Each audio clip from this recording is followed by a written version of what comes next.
नमस्कार, मैं सरिता सोनी और आप देख रहे हैं बीकेटी न्यूज 24। आज की कुछ खास खबरों को जानने के लिए आइए चलते हैं खबरों की ओर। भाजपा समर्थन मंच और आसरा एनजीओ की एक बैठक बुधवार को भट्टा गांव स्थित आसरा एनजीओ के निज निवास पर संपन्न हुई, जिसमें वक्ताओं ने महिला सशक्तिकरण पर जोर दिया। बैठक पूजा शर्मा की अध्यक्षता में की गई। इस बैठक में मुख्य रूप से भाजपा समर्थन मंच की महिला पदाधिकारी कुसुम मौर्य एवं महिला सदस्य मौजूद रहीं।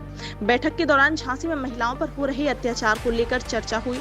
रोज महिलाओं के साथ प्रत्येक जिले में अत्याचार, बलात्कार, उत्पीड़न हो रहा है। महिलाओं के लिए कोई न्याय नहीं है।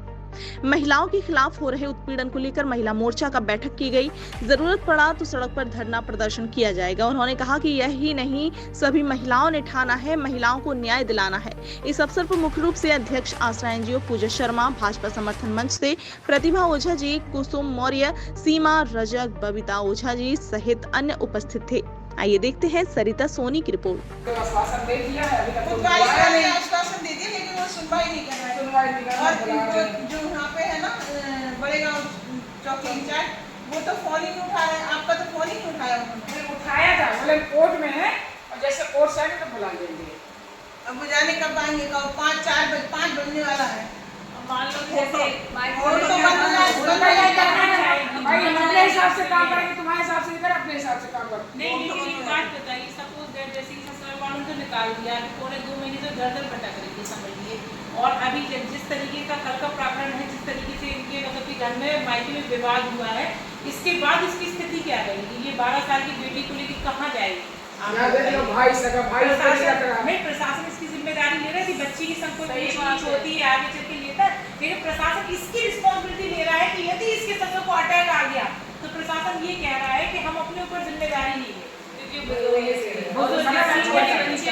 और आप ये बताइए, यदि वो सीनियर सिटीजन है तो मैं कह रही हूँ कि 2 साल से चिल्ला रहा है, अभी तक क्यों नहीं कुछ होता उनको? सीनियर सिटीजन 2 साल तो हम लोगों को हो गया, इसके साथ तो अभी तक तो कुछ हुआ नहीं। महिला थाना कम से कम मेरे हिसाब से 7 बार महिला थाना जा चुकी है पिकअप लेकर। मैं स्वयं गई थी, संगठन के लोग गए थे, प्रशासन गए हुए था पूरा, लेकिन तब भी उन्होंने ताला नहीं खोला।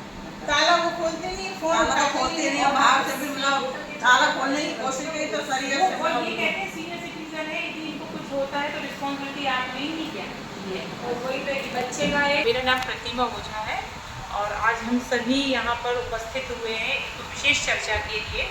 जैसा कि अभी विदित है कि हमारे बीच में पूनम रायकवार जी उपस्थित हैं यहाँ, और मैं आसरा एनजीओ के अध्यक्ष बंटी शर्मा जी के माध्यम से पूजा शर्मा जी के संपर्क में आई हूँ और एक विशेष वार्तालाप के लिए यहाँ पर उपस्थित हुई हूँ। जैसा कि मेरा मानना यह है कि मेरे को शायद ये पूनम रायकवार जी के केस को देखते देखते है ना 1.5-2 साल हो चुके हैं और मैं इनको न्याय दिलाने का काफ़ी प्रयास कर रही हूँ। मैंने कई थानों में, कई जगह काफ़ी संस्थाओं से, काफ़ी एनजीओ से बात भी करी और लोगों ने हम लोगों की सहायता भी की, ऐसा नहीं है, लेकिन उसके बावजूद भी इनको उचित न्याय प्राप्त नहीं हो पा रहा है। उसका कारण मैं ये समझती हूँ कहीं ना कहीं मेरे ख्याल से प्रशासन की थोड़ी बहुत लापरवाही है। क्यों है? क्योंकि जब हम इतनी महिलाएं खड़े हो सकते हैं तो आप ये बताइए प्रशासन को क्या प्रॉब्लम है हम लोग के साथ खड़े होने में? हम संगठन की वहाँ महिलाएं उपस्थित थे, जब इसको न्याय दिलाने के लिए गए तो वहाँ पर प्रशासन कहने लगा कि आप लोग साइड में हो जाइए, हम लोग बात करते हैं।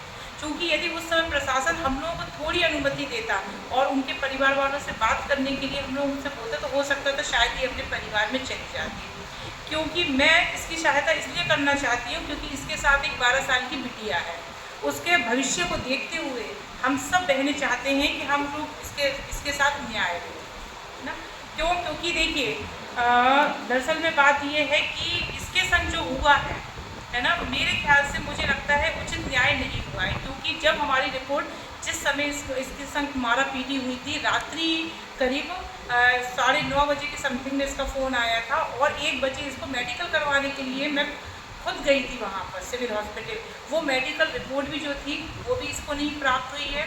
और जब प्रशासन से हम लोगों ने बातचीत करी तो प्रशासन से बातचीत करने के बाद जो प्रशासन ने रिपोर्ट बनाई थी वो एक तरफा रिपोर्ट बनाई है। मैंने आज फिर प्रशासन से जाके बात करी तब मैंने उनसे यही कहा है कि आप इस पर दोबारा जाँच बैठाइए। उस पर जांच होना इसलिए ज़रूरी है क्योंकि यदि आज मैं ये समझती कि दर भटक रही है, जैसा कि मुझे ज्ञात हुआ है कि कल रात्रि ये अपने हम लोग ने इसको मायके में शिफ्ट कर दिया था, कल रात्रि इसके मायके में विवाद हुआ। अब आप मुझे ये बताइए, इस अवस्था में हमारी बहन बेटियां कहाँ जाएंगी?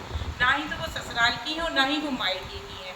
और मुझे लगता है कि यदि आज इसको रहने के लिए उचित स्थान नहीं मिला, तो आप ये सोचिए कि इसके आने वाला भविष्य क्या होगा, इसके साथ इसकी बच्ची का भविष्य क्या होगा। दर दर भटकना, समाज में आज बच्ची को किस दृष्टि से देखा जाएगा, और इस बच्ची की मानसिकता जो खराब हो रही है इन लड़ाई झगड़ों में, जो इसका फ्यूचर बर्बाद हो रहा है, इसका क्या? मैं पूजा शर्मा, अध्यक्ष आशा सोसाइटी एनजीओ। जैसा कि आप देख रहे हैं, दीदी लोग आई हुई हैं, बीजेपी संगठन से आई है दीदी। तो हम सब यहाँ बैठ के एक मुद्दे पर चर्चा कर रहे थे, महिलाओं पे।